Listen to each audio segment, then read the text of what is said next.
speaking of trilogies that start off strong, the middle part's kind of weak, but we don't know about the third one yet.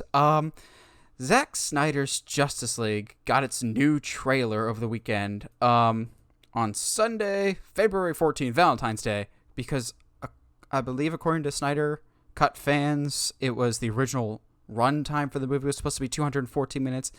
Feel free to comment below if I'm getting that wrong, but I believe that's what the case is. I'm kind of conflicted on this trailer. I didn't mind it, but I didn't love it either. Then again, I'm not like super amped for this movie, but I thought this would have a little more oomph to it. Now, a lot of people are latching onto this trailer going, oh, look at how cool Darkseid is, or Granny Goodness is behind him, or Superman with the black suit shooting laser beams out of his eyes. I'm just going, it's a lot of cool looking stuff, but I didn't get a great sense out of this trailer, which is the final trailer, of just what is the story. Like, we know this is going to be different than the original theatrical version. How, narratively, is it different than the original theatrical trailer? And I think Snyder was kind of banking too heavily on, he has a very loyal fan base, which we'll talk about later for our discussion. He's got this loyal fan base who I'm sure they know the ins and outs of this story as much as he has revealed on Vero and other social media accounts. But this trailer needs to appease both those Snyder Cut fans and casual fans, because if you're just targeting this movie for just Snyder Cut fans on HBO Max, you're only going to have a certain number, as opposed to trying to generalize it and broaden it out to everybody. And for that, I think you need more of the story elements of the trailer. There's some cool visuals in this for sure.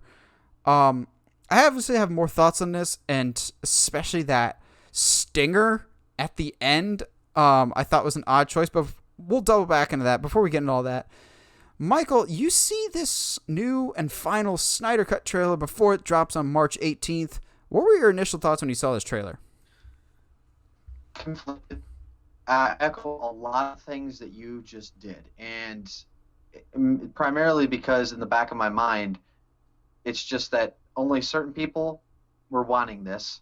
I think it's going to only seek to confuse a lot of the regular moviegoers out there, and it's also 4 hours long. Like, it's going to be something. It's going to be hard for me to sit. I'll assume this. If you give me the go-ahead to watch it, then I will struggle to sit down and watch this in one session. But that aside, I couldn't agree with you more, Nate. And Zack Snyder does this. He gives a lot of spectacle. He's very good at this. Same thing with Michael Bay. There's a lot of spectacle. There's a lot of eye candy. There's a lot of cool things. But then when you're trying to tie all it together in one cohesive story that's compelling, that's not stale, that makes sense, that's where you really begin to lose me. I've never been a fan of the more gothic nature of like his, like, the way, not that he shoots scenes, but how his creation comes to fruition. I really don't like that art style. So this definitely looks more Zack Snyder. It looks like 300 but repasted, into a comic book movie, which was, obviously it's a comic book movie, but I don't know, man. I don't know how to feel. And I'm generally not this conflicted when it comes to a project. It's just, we've heard about this for years. It's almost as if it's a relief that it's out so we can finally move on. I don't feel excitement or anticipation. Yeah, like, there's some stuff that I think on paper, like when you're describing it to somebody, should be cool. But you brought up the way Snyder shoots things and the look. I know there's a lot of people that like Snyder's look and aesthetic. I'm not really one of them. Like the picture of Darkseid here that we've got on the graphic. Mm-hmm. I think face-wise, like neck up, it looks great. The actual armoring and the aesthetic of the character, I'm not overly a big fan of the overly detailed look. It looks weird to me. Same thing with Steppenwolf. I'm not saying Steppenwolf in the 2017 one looked good. That looked like steaming garbage too. But I'm not really digging what Snyder's dishing out with the suit is alive and kind of morphs to the situation and kind of like becomes like almost like a porcupine of like razor blades everywhere. That I don't know. That's just Right. like just throw everything out there just because it looks cool, as opposed to I don't know. And he comes back to that aesthetic thing of it's either we really turned up the shadows and the contrast and the saturation to ridiculous levels, or everything's really, really dark and we can't see anything. Like, I thought it was either that super, super bright mustard brown / goldish of like the apocalypse and the nightmare scenes, or pitch black. Like, why is everything happening at night? And That's like, yeah. it's really dark, and I don't, maybe Snyder will be like, it's story reasons, that way when Superman comes back to life, the light will come back. I don't know. Now, getting to Superman, it was nice to hear Pa Kent again going using that Man of Steel speech, but I think it's funny that he's just like, you owe it to yourself, even if it takes the rest of your life. Superman dies a movie later.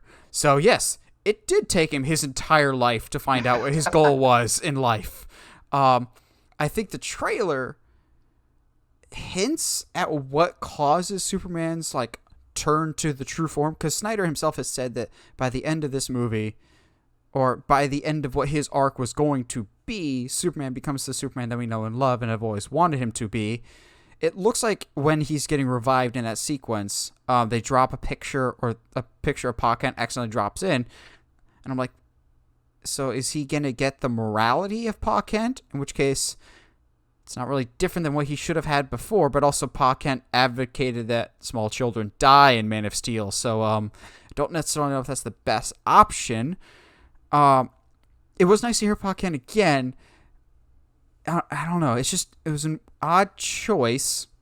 Now, we've got to talk about it. That end stinger. I know for some reason, so many people were shocked. They're like, oh, Joker. I'm like, y'all, like 4 or 5 days ago, we had all these official pictures of Jared Leto's Joker in this movie. We talked about it last week on the podcast. This was not shocking. We knew Joker was going to be in this movie. It's either people were shocked that he was in this, or they were shocked that he said, we live in a society, which I'm just going, okay, Zack Snyder clearly gives no Fs anymore, and it's just doing this for the memes. Because, like, we got this close, and Joaquin Phoenix went to that meme line. I'm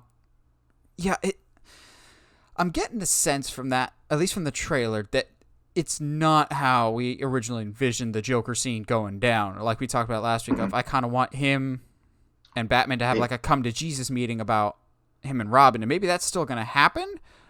But I almost got the sense from that scene that they're like old friends or like frenemies, and I'm like, I don't really like that, because Snyder has said in interviews, things have to be bad if Batman and Joker are working together, and I'm just going, I honestly can't think of a time, and maybe someone can enlighten me, I'm sure they will in the comments. I would think if the world has gone to hell and and Darkseid has taken over all the world and made it a new apocalypse, wouldn't that be Joker's ultimate playground? Because the world is in utter chaos. Wouldn't he love that more than anything else? Because, like we remember from The Dark Knight, he's an agent of chaos. If the world is in utter despair, wouldn't that be Joker's paradise? Not something that he would need to work together with Batman for? It just seems odd.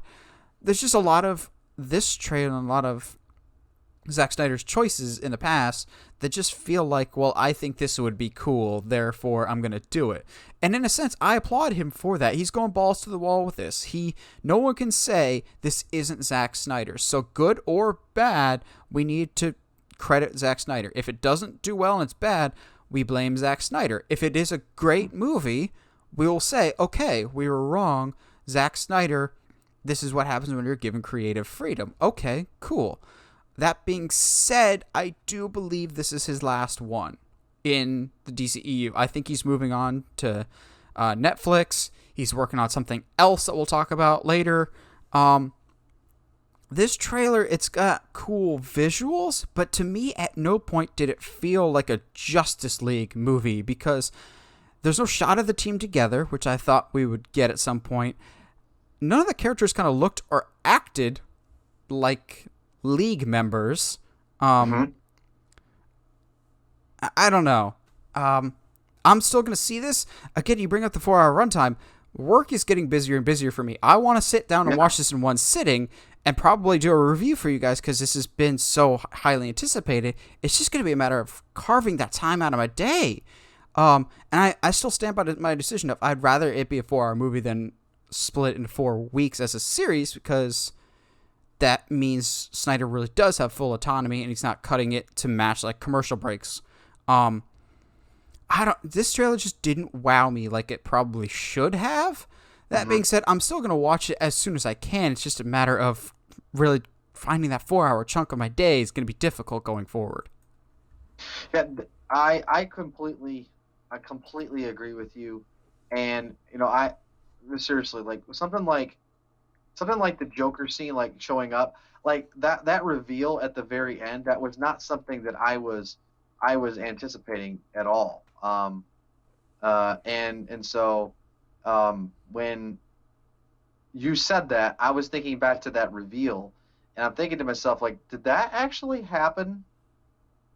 Did that actually happen in the like dream sequence? Does it look like he's in a dream sequence? It doesn't actually look like he's in reality when he's He's in talking to him. he's in a nightmare scene. He's in a nightmare future, which he said is a dream, Okay, like a possible because I'm like, future. why can't he talk to Joker like not in this, not in reality? It just kind of rubbed me the wrong way, and it's like I don't know, man. He looks so drastically different than he did, Which is a good and thing. yeah, than he did in Suicide Squad. I wonder if people even recognize him as Joker. I wonder if there's some people going like, "Who is that?" Yeah, I wouldn't be surprised if there's at least some people out there, the casual people, that thought this was a new version of Joker because of how radically different it was. I have heard some theories, and I kind of would really, really dig this.